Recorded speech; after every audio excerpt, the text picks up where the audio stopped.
Hi friends, my name is Emily. Welcome to Oh, I'm Lonely. It's my podcast about unpacking the big feelings that I have that usually whittle down to loneliness and disconnection from various aspects of my life, from career, communities, loved ones, and sometimes it's just about being plain old alone. Here we talk about all the different places loneliness creeps its sweet BB self into, and I try to understand what story that loneliness is trying to tell me. So please join me, because even though it's lonely here, you aren't alone. All right, friends, I am back with another episode of Oh, I'm Lonely. Today with my friend, a fellow Emily, but with a much cooler way of spelling it. I've always been like, oh, that's such a cool way to spell Emily. Emilie. Emilie Leyes. Emilie Leyes, please introduce yourself. Tell us a little bit about yourself, and we're going to talk about some loneliness today. Hello. Yes, let's talk about loneliness. I don't even know where to start, especially through this lens. So I'm Emily. I will begin by saying I changed the spelling of my own name when I was 5 years old. Oh my gosh. So talk about like being by yourself and being lonely and deciding that you want to be different. I decided my legal spelling is also with a Y. Fun fact. My world, yeah. I see the world differently now. Right. I love it. It's all a lie. Yeah.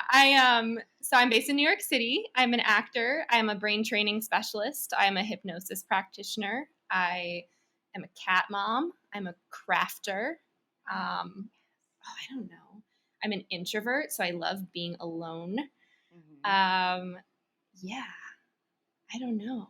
That's me for now. Yeah. I love how I don't know about you, but I feel like whenever someone's like, describe yourself, I'm like, I don't, right. I barely know myself. Like, but I know everything about myself at the same time. Like, right. I had to do that for a self-taper. It was like, tell us a little bit about yourself. I went, stop it. The parameters of this are very finite and clear. We know you're not even going to watch to the end of the slate. Like, right. Please, just get on with it. So I love Emily and everything that you do and that you've been making lately, and it has been such a useful resource to me in my life, especially these past couple of years with the pandemic and just life as an actor and the different transitions that we go through. And Emily, you started your own business. You started your own thing in the actor space with brain training and really like paving the way in there she goes, there's Daisy, she's shaking her butt, so loud, paving the way in this new realm of a space. I think finally, very slowly, the musical theater world is starting to introduce mental health into the game, and we're human beings that need things, and we're not just like workhorses, we're not just cattle. So I would love if you would talk a little bit about that. And you have mentioned that sometimes loneliness creeps in there. So yeah. So I mentioned this in very briefly, but I didn't actually explain what I do. So I'm a brain training and resilience specialist, specifically for actors, artists, performers, and storytellers. And the work that I do really helps storytellers build resilience to change their brain and body's response to stress in the specific space that is the theater industry, and prevent taking on the stress and traumas of the roles that they play. And not only that, not only removing the negative, but also rebuilding our love for what we do in this space. Because so often I think in this theater industry, we are just broken down. We are lonely. We are shut out from the rest of the world, and we forget why we came into this to begin with. So I help actors use mental practices, hypnosis, brain training to rewire their brains to fall back in love with what they do. And no one is doing this. Nobody else has ever done this research. I'm also working towards a master's and PhD in mind-body medicine. So I'm really doing a lot of digging and research, trying to see what's out there, and there really isn't anything. So while it feels really cool to pave a new path and create a new set of resources for people in this industry, it does get very isolating and very lonely, because no one can relate to what I do, really. Yeah. There's a lot of people doing incredible things in the mental health space. I don't want to negate the power of intimacy coordinators and psychologists who are working in the theater space. There's absolutely a need for all of these things.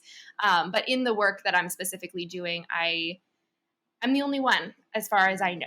That must And be so that, hard to like bounce ideas off of and yeah, just get insight from other people that can just get it on the level that you do. yeah, yeah. And the first, when I first started doing this research, I met with some theater professors that I had in college. I will not name names, but I had conversations with them just about this idea before I even began my research, before I began like my formal training in this stuff. And the first thing that was told to me was that there's no use for this in the industry. You will not succeed because no one needs it. So you don't need to try. And the second thing that was told to me was no one will take you seriously until you have a PhD. And these were both from professors that I respected and adored and just worshipped throughout my theater training at Muhlenberg. I know we probably, you know who I'm talking about. I'm like, who was it? Right. After we're done, I'm going to be like, name names. Oh, I'm writing an email. Also coming from a place of, I've seen your journey so far, and I've taken your courses, and I have your book. I have Resilient Actor up on my desk because I'm like, if it's out, I know I will start it soon when my brain is ready. But I believe in your work so much, and I'm so excited.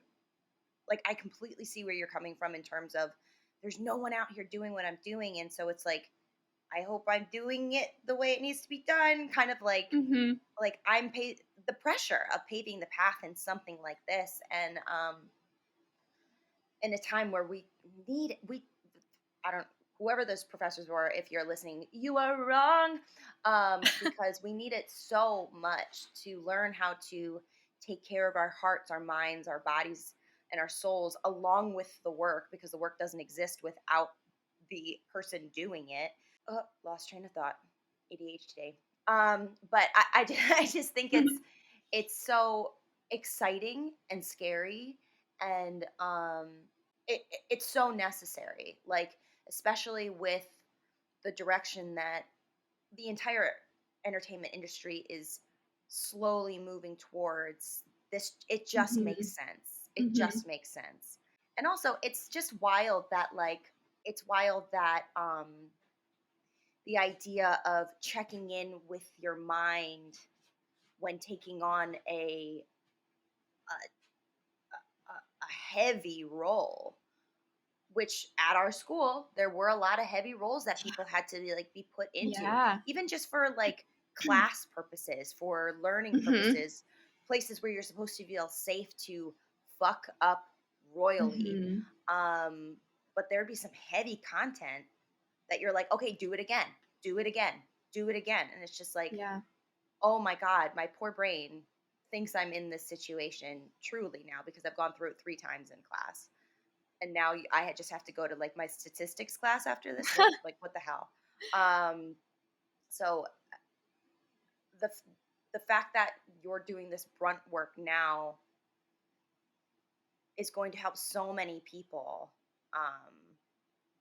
in the future. Like I'm jealous of the young students that will be introduced to this in the future. But I'm very happy to have hopefully been on the ground floor a little bit for you to like try different things. I'm always like, you need a volunteer, I'm here. I volunteer as tribute. Like help my brain. Yeah, for all the people listening, Emilie was really here from the beginning. Emilie was in my first test group for the Resilient Actor program. She was my guinea pig for literally everything. So you've really been hypnosis. Ooh. Yeah, for the hypnosis. Yeah, you've been there for all of it. Oh, I love that for you. I was like, yeah, me too. Yeah, and a lot of this stuff, I'm glad you said that. A lot of this stuff, this is not a replacement for therapy. This is just another resource and another tool that we need to have in our toolbox, because we as actors, our job is to feel. Our job is to be vulnerable, and we need tools more than therapy once a week to be able to regulate. Because, if we are performing a traumatic scene 8 times a week on Broadway, we can't wait for that weekly session to regulate. You know, we can use that we need it to unpack. We need that sounding board. We need that guidance from a therapist, but we also, we need to be able to regulate and care for ourselves and really address what's going on in this exact moment. Because when we're in that acting class, the teacher's not going to help us. They're going to say, oh, good, you've got trauma, use it. They're gonna It's so fucked up because yes, there are moments in our lives that help us access feelings that it's like, okay, I'm not connected to my character enough to be in her brain or to be in their brain to like feel it in the moment yet. Hopefully I'll get there. But like, so I need a little juice to help me get there. But like to just live off of that like Mountain Dew of emotion, it's just like it's exhausting and it's so tough. It is. And you know, and I think part of it is it's tricky because a lot of us love the work because it's tough. I love the traumatized characters. Am I allowed to swear on this podcast? Oh, absolutely. Okay. I'm putting explicit on every single thing. I love the characters that are just like completely fucked up in every way. Yeah. They feel so good to drop into. But also I need to get out of it. I need to climb out of that when I'm done. Yes. It's not a bad thing to feel those feelings. It's a bad thing to stay and live there when we don't want to. You know, we need to be able to bring ourselves out. And that can also lead to being very isolated and lonely. If we are brilliant performers in an acting class or on stage and we are giving our heart and soul to something and then we can't bring ourselves out of it, that is so isolating. If we're stuck in the world of the show and our friends and family expect us to just like go get drinks afterwards, that can be so, I don't know. Yeah, isolating. I feel like there's a wall around us that keeps us from living the rest of our lives. It's like we're in a bubble that like we see everything around us, but we're like, I'm real, like I'm in this little sphere still, and it takes a long time to break out of it. Yeah. I know that when I did before I got introduced like to your work, which feels so cool to say, your work. Oh, so cool. Before like we started playing around, I played like my first villainous character. And I was in Cabaret and I played Fraulein Kost. And it was like, you know, she's this character that she's very fun loving and like you're like, oh, there's Kost again in the first act. But near the end of it, we learn that she is an apologist basically for the Nazi Party. And especially in the time that we were doing this under the joke of a presidency that was 2019 at the end of it, and before the pandemic. And we were, the cast was like, it was one of the most amazing experiences because not only was I like really thinking to myself, I was like, am I queer? Like in so many ways in my life. What a show for that. Like I was like, ooh, what's going on in my brain? What have I been suppressing? But the majority of my cast was trans and non-binary performers, and it was just like, number one, so amazing to be in such a diverse group and to be someone who's on the cis, like at the time thinking like really truly suppressed of like, oh, cis het white woman, I'm just gonna sit back and listen. And I was like, oh, but now I'm playing the villain or one of the villains that I didn't have any scenes with the Kit Kats. I wasn't in any of the group numbers. So I didn't get to know them. I didn't get to be part of their like beautiful process of like the community that they were building, which is just how the script went. And that's how rehearsals went. It wasn't anybody's fault, but I totally was like, oh, I'm on the outside. Nobody knows me as a human. And now I have to go in and do these scenes where I'm playing this Nazi character, or at least we know where she's going to go, singing this song that's extremely like, I can't put the word. Well, I think it's considered an anti-Semitic song because it's about like basically like a make Germany great again type of thing. And I do apologize if that is the wrong way to say it. I do apologize, but like I don't really know how it. It's It's like an their apology. anthem, isn't Yeah, it it? was like their anthem, and I didn't realize it. I should have done much more dramaturg, but like talking to cast members that were Jewish, that are Jewish, and very very proud and strong in their Judaism, and being like, look, like we got to talk about this, and I'll be like, yes, I'm open, like please, like what do you Mhm. need from me, because I am not this character, like. And so Mhm. once I go back in that dressing room, how do we kind of mellow out, like how do we balance, and what do you need from me, because this is new territory for me too, in terms of like, oh, I've never played a role that affects people so deeply. I feel like I was doing a good job because I was affecting them deeply, and I was like, okay, but like I want to love you, I want to give you love and make you feel Emily's love, and also I need love after that too, because oh, I've hurt people around me, and I don't Mhm. and Emily does not like that. So it was I it would be like I would definitely play the role again, and I feel like I would have more tools now to Mhm. be able to go home and like leave work at work and be able to go home to like who I am and have more resiliency Yeah. there. And I think that's the main reason why, like, when you reached out to me, I was like, yes, because I was like, because that's what I was craving. And Mhm. Gabe didn't know how to help me. He's like, I've never had to experience this, so I don't know how to help you. And I was like, I don't, and nobody's talking about how to help. And I was very, like, I was affected when I go home. I'd be like, I don't want to talk. I just like, I need to like, Yeah. and you close in, you want to just be like, I want to be alone. But like, that's the time to be like, okay, how do I be alone with myself but nourish myself, as you've said, like plant your garden, Yeah. like tend to your garden. So Yeah. Yeah. It's interesting.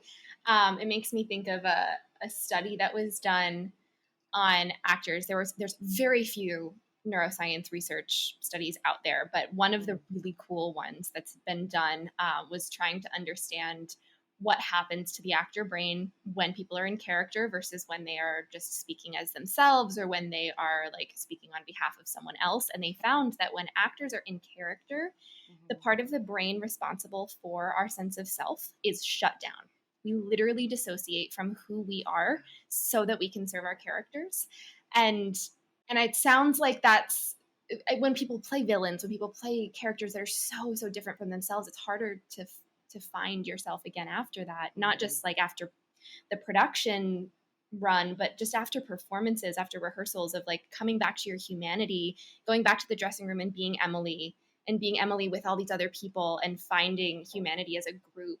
Mm-hmm. Um, yeah, it's in the work that I do, a lot of it has nothing to do with acting, honestly. A lot of it is really just teaching actors and creative people how to use the tools that they already know, how to build emotional experiences to celebrate who they are in their humanity, in their personhood, because that the stronger sense of personhood and humanity that we have as individuals, the easier it is to come back to that after we play such a hard Mm. character. If we have that foundation, if we fall, we'll fall into who we are.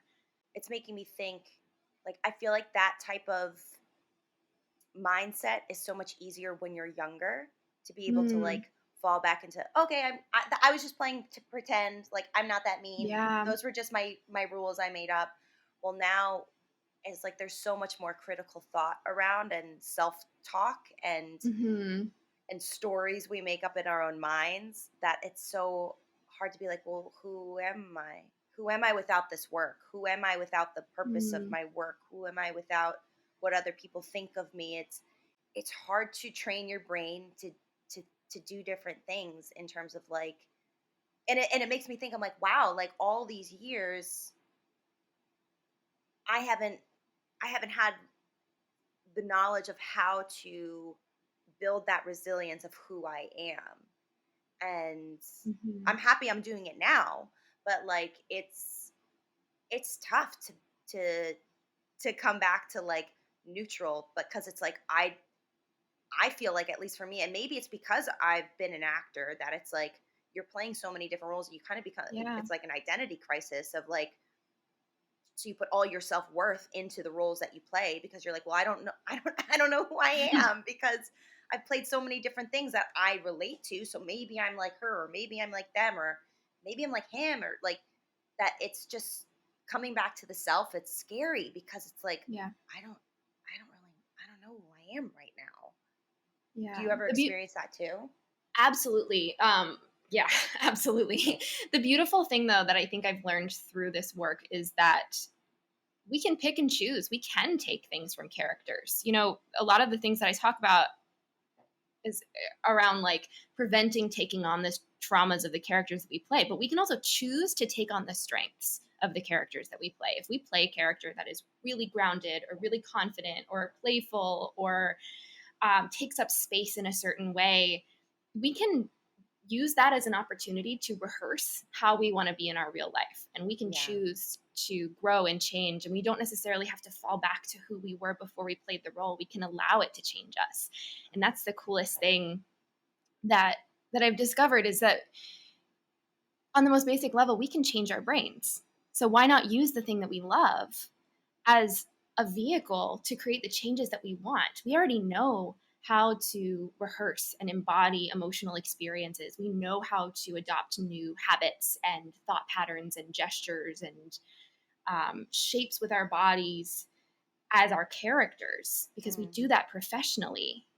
Every time we show up for a new role or rehearsal, we already have all those tools to just drop into something new. So that gives us as actors a lot of freedom to decide who we want to be and then use those tools to create it.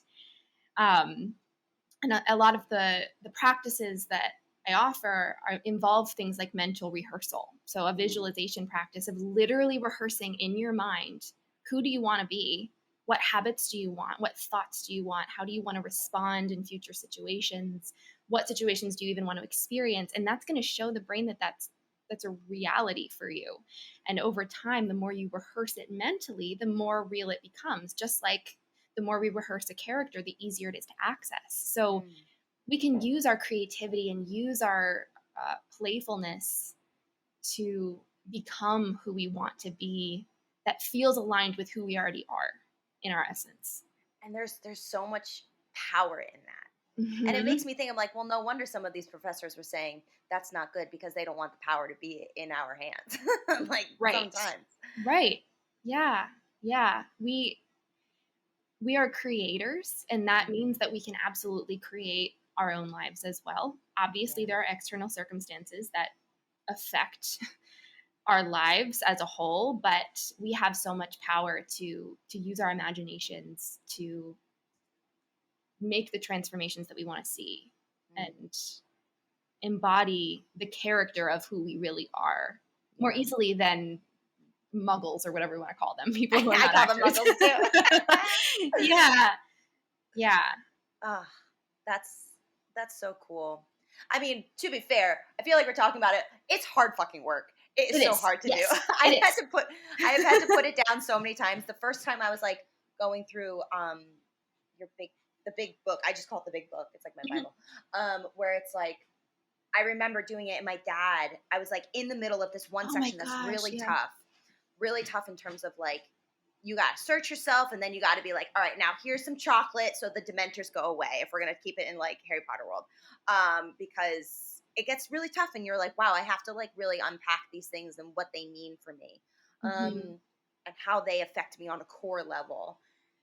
And I was doing it, and my dad had just come down with COVID, and he was in the hospital. It was like really, really bad. I don't really talk about it that much, but I will be on this podcast at some point.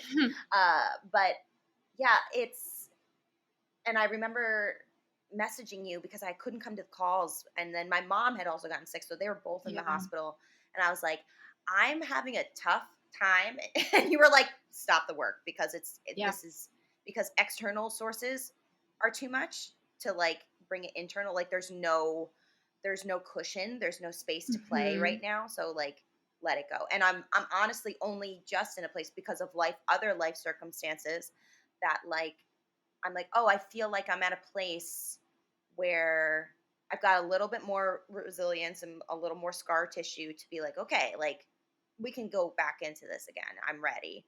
And I'm excited and scared. Excited and scared. So yeah, so I mean, I feel like this is a little kismet of us talking about this today because I'm like, okay, all right, universe, I get it. Like, I'll start, I'll get resilient again. Um, but you said, I don't know if you remember this, but you said this one thing to me where, like, in the moment, I was like, I'm so mad at them. Like, I was like, I'm so Hmm. mad that they said this to me. Like, fuck them. Like, I was like so mad at you because, like, you said you were like, I was going through a I was just like, I was at a block, and I couldn't get it, and I was just like, this is dumb. Like, I was just like, this is so stupid. I don't want to do it anymore. And then you said, you're like, I think you're addicted to stress, and I was like, I was like, what? And you're like, I think you have a little bit of an addiction to stress, and I was like, the fuck does that mean? Like, I was just like, and it's, but like the more I let myself respond rather than react, I let Mhm. myself react, and then I was like, we're gonna unpack this in therapy a little bit. But I think, and it sticks with me because honestly, I think in the world that we live in, especially if you're a very sensitive human being, which I think I am, a very sensitive Mhm. human and empathetic, so I take on too much without having enough to balance it. And that itself is very isolating too, because I'm like, I feel like I'm taking on everybody's feelings, and like, no one's helping me. That's always like Mhm.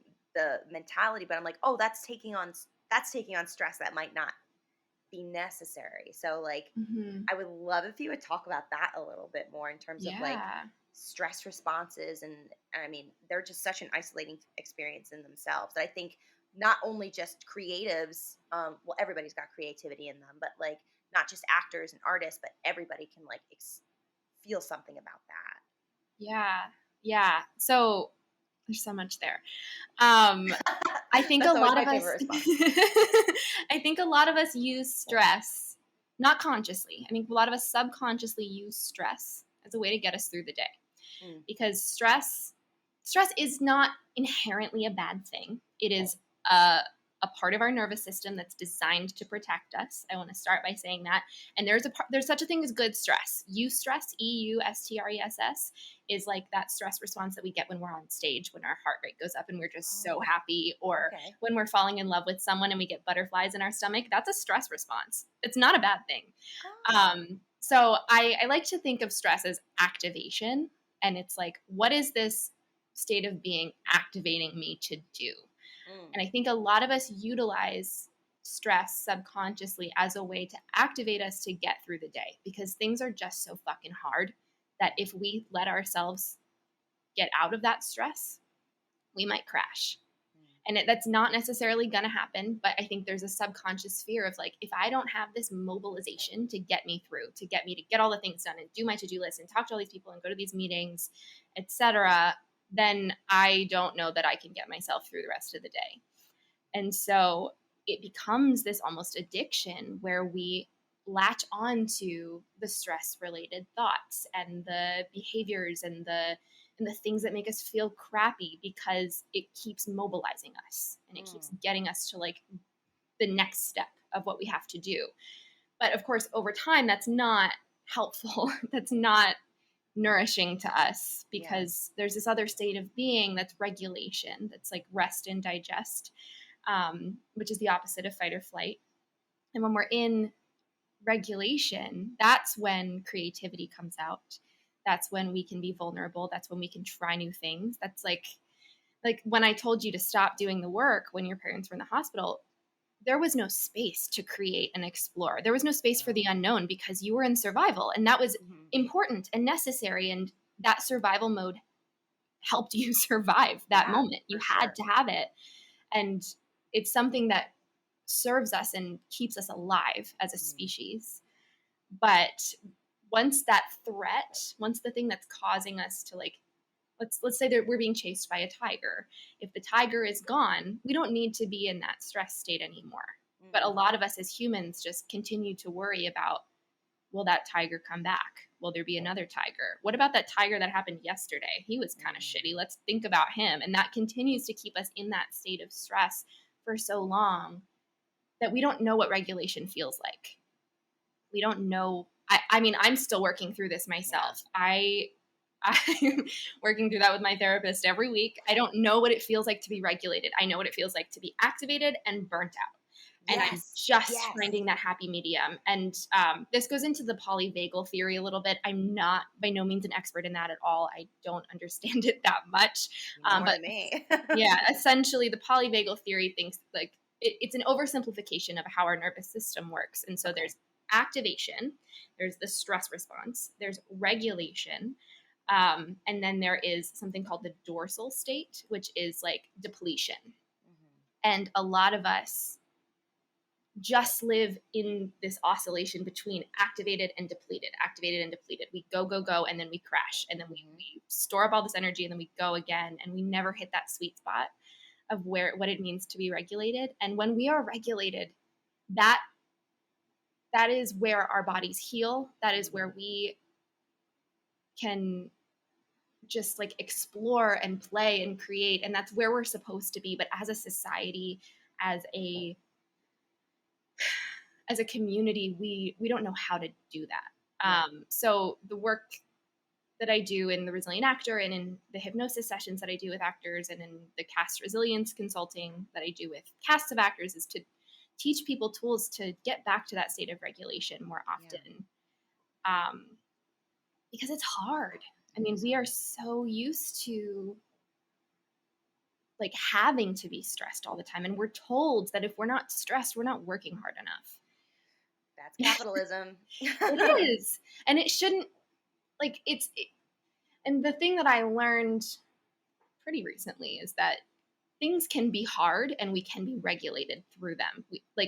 Hard things don't require a stress response. And we've, as a society, have come to be addicted to associating hard things with stress. It's like, oh, this situation's challenging. I'm nervous about that. That means I have to be activated right now. My heart rate has to go up. I have to be jittery. And this is not to put blame on anyone. This is all subconscious. This is all conditioned. Of course, trauma and clinical anxiety disorders play a big role in that. And that is a very different story to be talking about. So I'm not saying that this is anyone's fault in the slightest, but we as a society have these tendencies, and it's just not where transformation happens. So I want to teach people those tools. Yeah. Well, even like think about it in terms of like, at least in America, we think about vacation, like vacation versus work, right? Like we have to at least I would love to get out of this mindset, but I'm still actively like trying to work through it too, of like, you have to earn a vacation. So you have to stress out so much before you get to the vacation.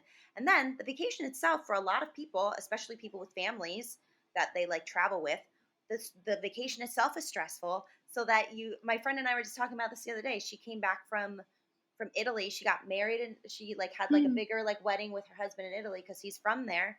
And she was just like, I feel like I need a vacation from the vacation. Like, she's like, I'm so tired because it was so stressful because there were so many moving elements. And that happens for any vacation so much of the time because we put so much pressure on this short amount of time that we allow ourselves to relax, that it's like the whole time we're like, am I relaxed? Am I relaxed? Am I relaxed? Am I relaxed right now? Rest is seen as laziness. Rest is seen as like, well, like you said before, like, well, what are you doing? And like, when we don't prioritize rest and being dormant, like there are only two modes. It's only go, go, go or burnt out. Like that's something I'm always talking about in therapy, where I call it the all or nothing. I'm like, I'm all or nothing. Like, and I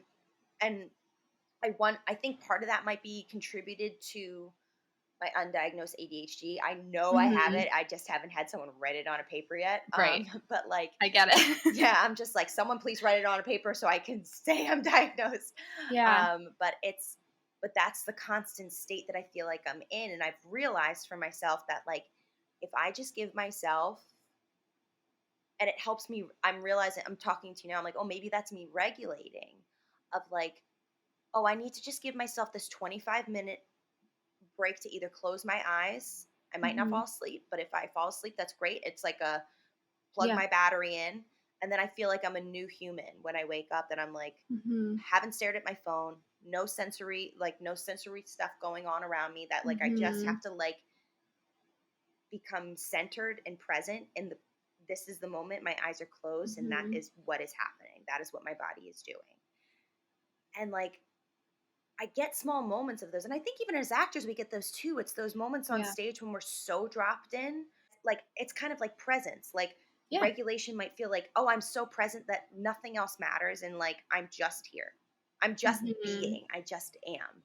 And to explain that to other people is like, kind of feels wild of being like, Mhm. I was like, well, it feels like tingly, but then it doesn't feel like anything at all because this is how it's like, this is how it should be all the time, but it's Yeah. not. That's regulation though. I Yeah. mean, and that looks like different things for different people, but we need to build in those moments in whatever that looks like for us. So, I have ADHD as well, and sometimes regulation is doing absolutely nothing. Sometimes regulation is I have to do something with my hands. So, for Yes. The neurodivergent folks, hands. like my hands have to be moving. Give me And so, macrame all yes, day. I'm like, I let my just hands. discovered string art, so that's been really fun. You put nails into a board, and then you I'll send you pictures later. But Well, I think I know exactly what you're talking about, and that best, sounds yeah. amazing. But whatever centers you and whatever activity makes you feel like you are not drained, and you leave that feeling like you took a nap, or you leave that feeling like you were just completely present, that is regulation. And we do have that throughout their day, but we're conditioned to not even recognize what is regulating and what's not. So It feels so foreign in our bodies because it does. that's not the first thing we learn, or Right. at least see. Like, maybe our parents try when we're like infants those moments, but like, I mean, how do you even teach that? Like, especially when there's so much stimuli elsewhere to tell you this is the way society works. You Yeah. go, go, go. Like, that Yeah. idea of like, oh, I'll rest when I'm dead. It's like, Jesus Christ. Like, No. no. Yeah, 20 years too soon, right? Yeah, Like exactly. well, you said, how do you teach that? And I think that's really interesting because we as organisms, as animals, naturally know how to regulate. Mm, But society has conditioned that out of us so hard that we forgot. So if you look mm. at little kids, when they feel overwhelmed, they throw a tantrum, or Big they jump up and feelings. down, or they cry. Those are all tools to literally work stress responses out of their physical body. And we as adults are told that it's not okay to throw a tantrum in the middle of the office. We can't throw a tantrum backstage if we're overwhelmed. So all of that energy just gets trapped. Yeah.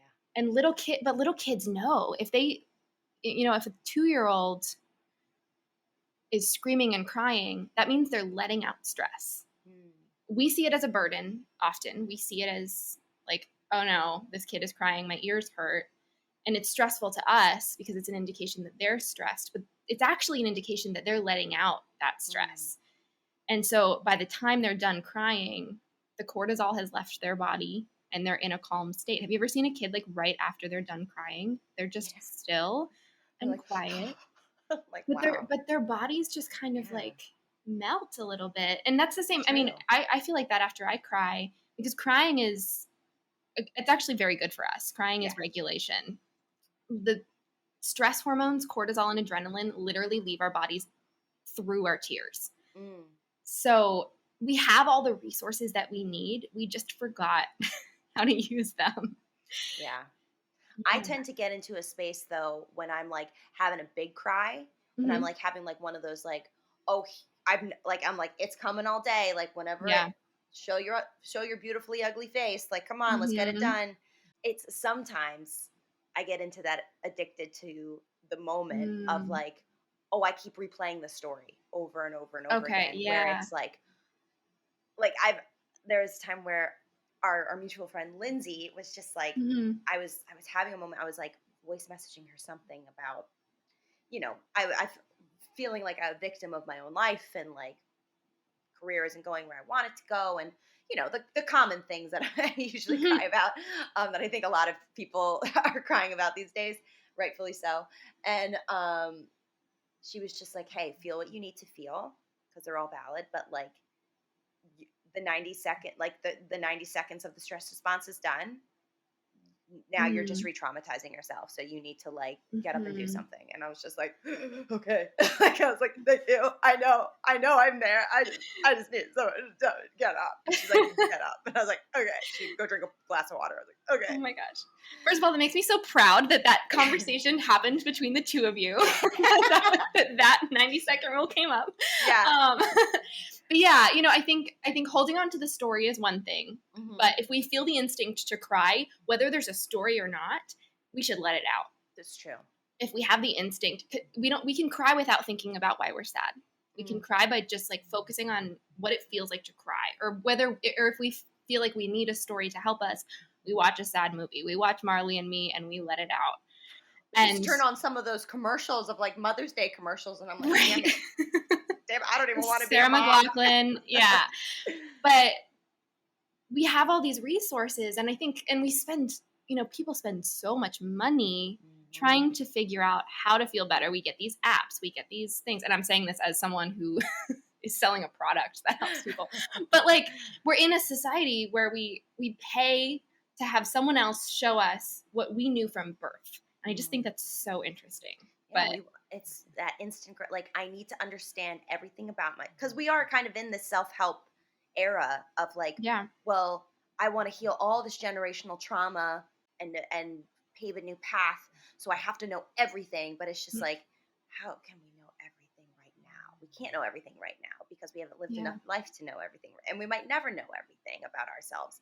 So I mean, I'm saying this as someone that I'm like, oh yeah, I try to understand every single reason why I cry, where it's like, sometimes you just need to let it out of your body. Like, yeah, we just need to breathe. Imagine. Right? And I'm saying that as I'm looking at the like 35 self-help books that are on my bookshelf. But, you know, they're all there. And I'm like, I haven't even broken the spine of that one. I haven't even opened that one.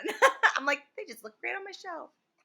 I think I buy self-help books as a way to help myself. Like the act of purchasing the book is the self-help as opposed to actually reading and listening to the book. Oh yeah, the first step is admitting you've got a problem. So you're like, well, if I have a book to solve the problem, then it'll be solved. But I haven't read most of them, right? No, I'm like that. I don't have the space for that today. I definitely intellectualize as a coping mechanism though, because then you don't have to feel like I was like, I don't need to work on my healing. Let me just get a PhD first, and then I'll figure it out. I'll be too busy. I'm too busy like helping right. Well, it's like that thing of like, I'll help everybody else, and I'll learn about myself along the way. Where it's just like, no. Yeah, that's not how it works. I had a conversation this week about so I do one-on-one hypnosis sessions with people. And which is fabulous. So please, I'm going to leave all of Emilie's stuff in the show notes so everybody can go and find all of amazing. Yeah, but yeah. So you know, as I'm guiding people through this imagery, I kind of see it in my mind too. So I'm like there with you. I'm there with whoever I'm hypnotizing or who I'm guiding. And I had a conversation with, I can't remember if it was my parents or my partner or what, but I was saying like, oh, it's kind of like I'm doing my own hypnosis. Like I'm doing my own brain training by hypnotizing other people because I'm there. So I don't actually need to do it myself. But, you know. It's like when people say you can't manifest for other people. It's like, but I want to help them achieve their dreams. Right. And I want what I want for them. And they're like, yeah, but that's not your brain. Right. I feel like manifesting is a lot of like brain training where you're just it's the same. Yeah, like I'm just like, which makes me go like, then why won't people? I keep going back to those damn professors where I'm like, you fucking teach about that kind of shit, like all this. It's not shit. It's beautiful shit. We love it. Yeah. But like, how is this mindset work of actually doing the work and actionable tools? How is that not something that like we need? Like it's just wild to me that there's any pushback. Well, it's pushback from people that don't want to put in the emotional labor that it will take to like do it. I feel like. I think the other part is that the pushback that came from one specific person was a defense mechanism because I said that I want to change the way that acting is taught. And I want to do it in a way that would allow actors to not take on the traumas of their work. in the classroom and on stage. And this was to a professor who takes a lot of pride in helping people recognize their traumas. So that was like, I think that was read as a personal attack. It might have been, but it's not wrong. Sometimes personal attacks need to be said. They do. That was built up from acting 1. That was like all the way back from sophomore year that needed to be said. But listen, like you said, like tears, you got to get it out. You do. Get it out of your system. You do. And then, but that conversation also fueled me. When people tell me I can't do something, I take that and run with it. So that really fueled me for the next 6 years. Yeah. Hey, there you go. As long as it's like a slow grind where you're like, all right, I got this. Because me, it's like, that I'm like, I'm going to do it all next week and then completely. There's a little bit of that, but there was a little bit in the beginning, but it's more so just like, I can't wait for this professor to see the article in the New York Times about me putting my stuff in like NYU and Juilliard, and that will be that. I mean, I'm excited for that too for you. I think it's going to be dope as hell. And I'm going to be like, awesome. I'm going to be like, oh my God, it's going to be like the Roxy Hart, like, look at that light. Well, this has been such a great conversation. Yeah. I have one question left. Okay. And I do apologize. I feel like I rambled a lot. I just get so inspired by your work that I'm like, I just want to connect everything I can about my life experience to your work. So if you want to hear more about Emilie's work, please go check out their TikTok, Instagram, so much good stuff there. But the one question I have for you, Em, is, and I've been asking this to all my guests so far, is with everything that we've been talking about and just loneliness in general, because I think we may not have been like, this is what loneliness is, but like isolation and like, especially creating your own work that is truly like ground level and piecing together other people's like research to create your own research and using that to help fuel and build you up. Is there a story that you think that you feel, at least in this present time, that your loneliness is telling you? It could be good, bad, or ugly, however you want to interpret the question. What do you feel? Ooh, that's a really good question. So I think through this lens, I'm trying really deliberately to separate the idea of being alone and being lonely, because I love being alone and I'm really good at it. But I think in the moments that I'm lonely, it's telling me that, like when it, like the icky kind of loneliness that just doesn't feel good, I think it's telling me that I don't have to do everything by myself. Just because I can, and just because I've chosen something that hasn't been done doesn't mean that I'm alone.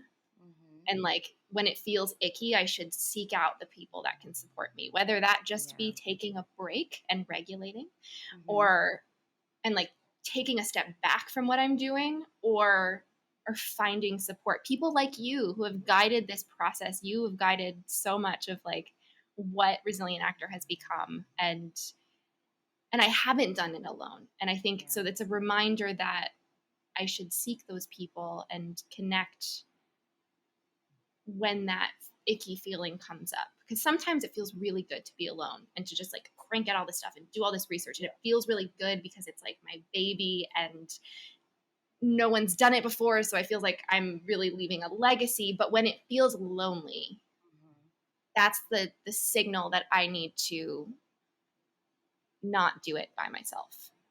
As I'm learning more and more, especially this year, it's like, oh, we're the type of species that needs connection. It's isn't it a weird balance of like, oh, I love being alone, but not when I'm forced to be alone. Like I want to choose to be alone.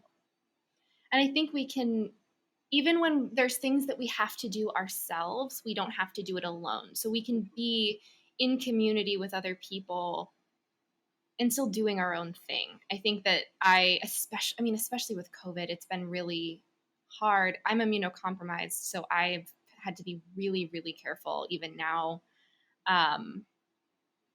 So I've had to say no to a lot of things just in terms of like connecting with people in person. Yeah. But we can be in community and do things on our own. And so, and whether that just be like me going to a coffee shop and doing my work at a coffee shop and connecting with the person who's making my coffee and finding those moments of togetherness. You know, I've become a regular at my local coffee shop, so people know my order, which is embarrassing, but Well, that's awesome. how you know it's like, I've made it. This is my New York moment. I've made it and I have a problem, but it's a good problem to have. It's a good problem. Yes. Uh, But yeah, I think we can always do things alongside each other. yeah. You know, whether that's, we can even have our own projects and bring our laptops to a coffee shop and do it next to each other. It's like a mental hug, you know? Yeah. Oh, I love a mental hug. I Yeah. feel like I'm getting it right now from you. You are. Oh, well, this has been so wonderful. Emilie, please tell everybody where they can find you, where they can find your work. Yeah. So I'm pulling up my phone because I don't actually know what my handles are on social media. So you can go to resilientactor.com for all of the resources that we offer. That's not just for actors, it's also for storytellers, writers, directors, people who create. That's a place for you. So there's a blog that I've just started that has some resources there, and also outlines everything that we do. So resilientactor.com. My Instagram is just my name, so EMILIELEYES, and then my TikTok is where a lot of the magic happens in terms of like the brain training tools. I offer a lot of like guided hypnosis practices, things that you can save and use whenever you need to. And that is my name with an underscore, I believe. Let me just double check. Yeah, it's Emilie_Leyes. Yeah. And that's, you can find everything that you need from those spots. And Resilient Actor on Instagram has some tools as well. Please, please, please go check out Emilie there and all the places. And thank you so much for being part of this Sweet Baby podcast. Thank you.